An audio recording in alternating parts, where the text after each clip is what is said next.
एक बार एक छोटी सी बच्ची हाथ में मिट्टी की गुल्लक लेकर के भागती हुई एक दवाइयों की दुकान पर गई। वो काफी देर तक वहां पर खड़ी रही, लेकिन दुकानदार का ध्यान उसकी तरफ नहीं गया, क्योंकि और भी बहुत सारे लोग खड़े हुए थे। उसने दुकानदार को कई बार बुलाया, लेकिन वहां पर भीड़ इतनी थी कि दुकानदार का ध्यान उसकी तरफ गया ही नहीं। और फिर उस बच्ची को थोड़ा सा गुस्सा आया, तो उसने अपनी मिट्टी की गुल्लक लेकर के वहीं काउंटर पर जोर से रख दी, जिसके बाद में जो दुकानदार था और जितने भी लोग खड़े थे वो सब उस बच्ची की तरफ देखने लग गए।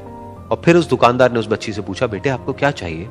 तो वो बड़े ही भोलेपन से बोली कि मुझे एक चमत्कार चाहिए। ये सुनकर के दुकानदार को कुछ समझ नहीं आया, ना ही वहां पर जो लोग थे उनको कुछ समझ में आया, और सब उसकी तरफ देखने लग गए। फिर दुकानदार ने बोला, बेटे चमत्कार तो यहां पर नहीं मिलता है। तो बच्ची को लगा कि वो उससे झूठ बोल रहा है, तो बच्ची ने कहा कि मेरी गुल्लक में बहुत पैसे हैं, आप बताओ आपको कितने पैसे चाहिए, लेकिन मैं आज यहां से चमत्कार लेकर के ही जाऊंगी। तो वहीं काउंटर पे एक और आदमी खड़ा था, उसने उस बच्ची से पूछा कि बेटे क्यों चाहिए तुमको चमत्कार? तब उस बच्ची ने अपनी कहानी बताई कि अभी कुछ दिन पहले मेरे भाई के सर में बहुत तेज दर्द हुआ, तो मेरे पापा मम्मी उसको हॉस्पिटल ले गए। उसके बाद कई दिन तक मेरा भाई घर नहीं आया। तो मैंने कई बार अपने पापा से पूछा, लेकिन उन्होंने मुझे कुछ नहीं बताया।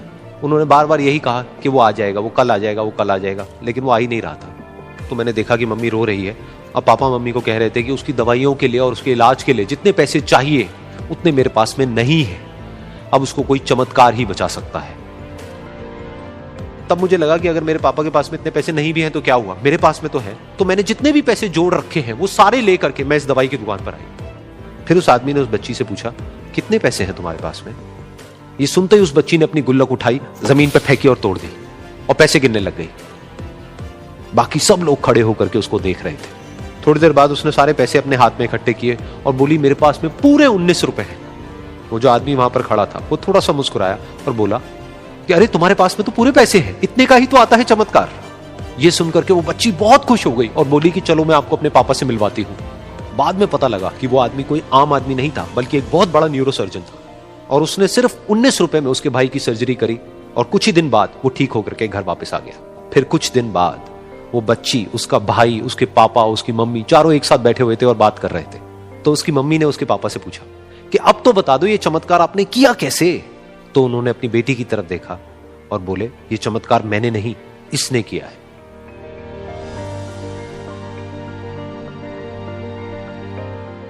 तो यहां पर एक बहुत बड़ी बात है जो हम उस छोटी सी बच्ची से सीख सकते हैं कि जिंदगी में कभी कभी ऐसा होता है कि हमको कोई रास्ता नजर नहीं आ रहा होता है और हम लोग हिम्मत हार जाते हैं। तब हमारे अंदर एक बच्चा होता है जो कोशिश करने से कभी भी पीछे नहीं हटता है। वो हार मानने को तैयार नहीं होता है, क्योंकि उसको ना शब्द समझ नहीं आता है। वो बच्चा जिसके लिए कुछ भी नामुमकिन नहीं है, क्योंकि वो हर हाल में कोशिश करता ही रहता है।